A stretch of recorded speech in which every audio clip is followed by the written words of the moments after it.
YouTube? My name's Kato and welcome back to another Battlefield video. Today we are going to be diving into some Hazard Zone. I'm going to give you guys a brief overview if you're unfamiliar with what the game mode is, as well as my overall opinions on the mode. Now, I am someone who loves both Escape from Tarkov, an extraction based looter shooter, and battle royales like Warzone, PUBG, and Blackout.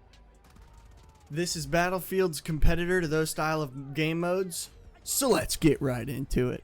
Starting off with a brief overview, if you're unfamiliar.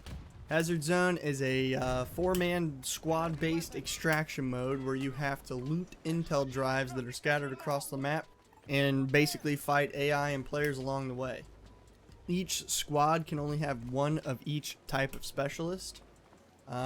With successful kills, intel drives looted, and extractions, you're going to build up this currency called credits. With these credits, you then purchase better guns, throwables, gadgets, tacticals, etc., etc. With each successful extraction leads to a more successful next round, basically. I.e. more bonuses and more credits and etc. There are two different extractions during each map that fly down at certain times along the map. One is within the first few minutes and one is towards the end of the round, or is the end of the round I should say. With that being said, here are some tips that my squad found as we were playing. To start off, we're going to be, I'm going to tell you about the best specialists we found. Constantine, aka Angel. Probably one of the most critical players you need to have on your team, because he can basically throw unlimited armor and ammo for the whole team, as well as a loadout drop to refill rockets and grenades. Emma, the flying squirrel. She is also really helpful due to her unlimited grenades for players, as well as the ones that track vehicles. That is a huge thing, because vehicles are pretty OP in this mode, to be honest with you. Webster, he was powerful in the fact that he can get up to places that other people can't, and get basically additional angles, get behind them, get different vantage points that other players can't get to, because the grapple hook gets you to those places. Wickus, aka Casper, he was great to be able to scout the battlefield for players and AI, so you guys don't get any surprise attacks. You could see what's going on before you head out to those extractions and or to get the data drives. And lastly, I found that Kimball was pretty good because he can give that deployable additional cover basically anywhere. So basically, if you guys are out running around, you could deploy cover and help protect the team if needed. And then unfortunately, you can't use Dozer, as for the riot shield is still bugged and is not in the game. I feel like he'd be a pretty powerful character to use, but who knows? Can't use him yet. As far as what we found to be the best loadouts to run, starting off with guns, basically DMRs and snipers are your go-tos here. They're extremely powerful. The time to kill in Hazard Zone is identical to the regular battle modes or battlefield modes, which I kind of think's dumb, but whatever. So basically, having the range and that time to kill on the DMRs and snipers is pretty tough to beat. And then also to add on to that, whatever gun you're most comfortable with and or whatever gun you have ranked up the most, that's going to be critical too, because all attachments that you have ranked or got on your guns out of Hazard Zone stay with your guns when you purchase that gun in Hazard Zone. So you basically get all the attachments that you've built through regular Battlefield.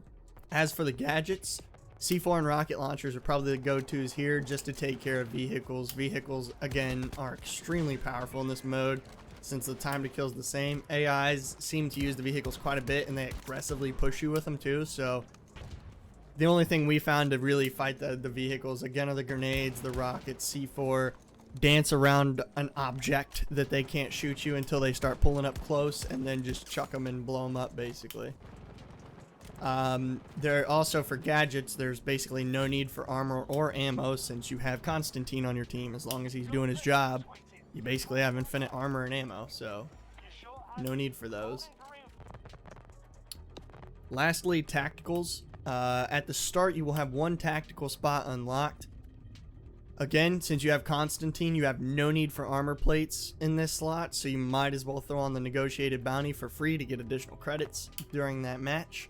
As you continue to succeed in Hazard Zone, you'll gain those 2 additional tactical spots. All of them are good. However, I found myself buying Faster Heal 2 for 50% faster healing regen. Squad redeploy just in case one of your teammates goes down. However, they are found pretty easily in a match. And then the data storage to allow you to carry 2 more data drives, because I think you can only carry, you can only carry 3 to start with. So having 5 is, we use that quite a bit. And then lastly, just some overall tips to succeed. What we found, to hang back a little bit, use them snipers and them DMRs to pick off the AI and watch or pick off the players as they push the drive locations, because the AI will push it. Well, they spawn right in on the drive locations, and then other players are going to push it. So kill them off from a distance, push in. That way you're not getting flanked, you're not getting surprise attacked, you're not getting overwhelmed with the AI.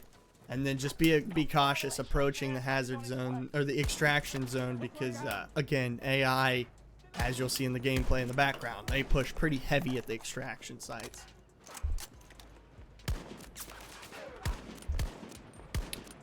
Overall, in my opinion, the game mode is relatively fun. It's just not fun enough to keep me interested for long. There seems to be no real end goal. My squad was having a relatively easy time succeeding after our first few matches and getting the hang of it.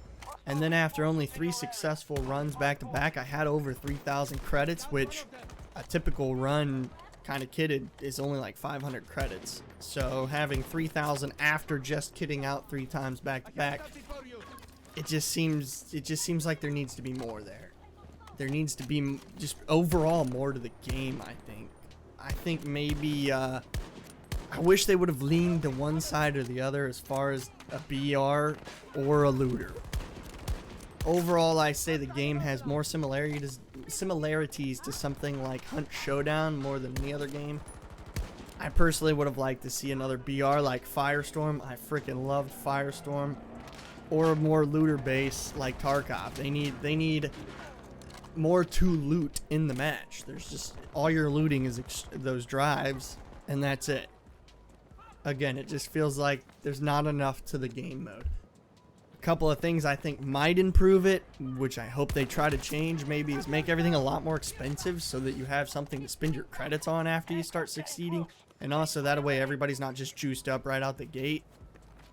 I think they need to back that time to kill down, because it feels like literally the DMRs are your meta.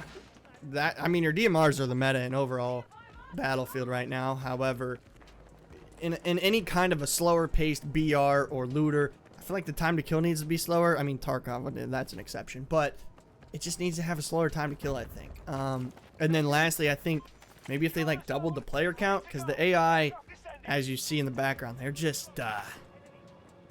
easy. They're pretty dumb AI, I guess. So having a double player count maybe instead of like 30 something, I can't remember how many exactly, but maybe like 50, 60. Maybe that'd make it more fun, maybe make it a little more sweaty. But remember, if you enjoyed the video, please be sure to drop a like and or comment below and let me know what you think of Hazard Zone. Or just let me know what you think of Battlefield overall right now. Lastly, if you want to see more Battlefield 2042 content, please be sure to subscribe, as I post videos on Mondays and Fridays, and I will be live streaming it on Wednesdays. As always, thank you so much for watching, and I'll catch you guys in the next one. Peace out.